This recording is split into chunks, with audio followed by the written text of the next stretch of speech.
Subito dopo aver concluso i lavori sulla disputa del Sacramento, Raffaello si dedicò alla seconda parete lunga della stanza della segnatura.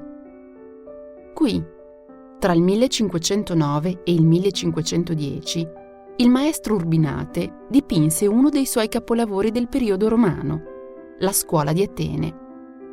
Direttamente contrapposto alla disputa del Sacramento, entrambi realizzati sulle pareti lunghe della stanza, la Scuola di Atene venne concepito insieme all'altro dipinto.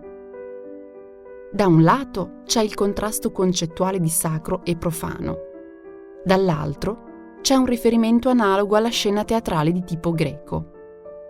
Uno rappresenta la verità spirituale soprannaturale teologica, mentre l'altro rappresenta la verità terrena e razionale dei filosofi antichi.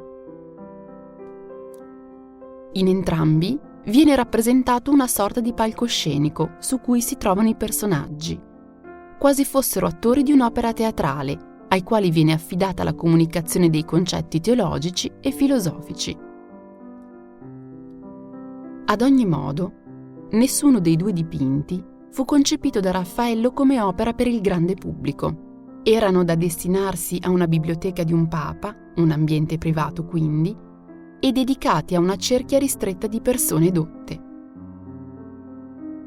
I metodi di lettura della Scuola di Atene sono almeno due. Il primo è quello riguardante la capacità di capire chi sono i personaggi sotto il profilo teologico, storico e filosofico e cosa vogliono significare singolarmente. Il secondo metodo di lettura è più immediato e concerne la possibilità di riconoscere le persone ritratte nelle due scene da un punto di vista storico, poiché molti erano personaggi viventi o morti da poco all'epoca di Raffaello. Il criterio di rappresentazione è molto teatrale.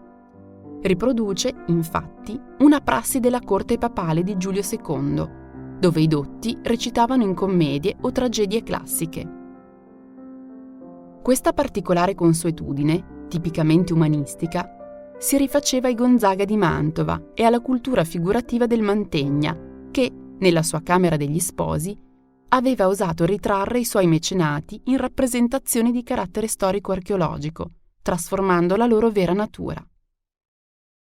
Tutto questo accade anche nei dipinti di Raffaello nella stanza della segnatura.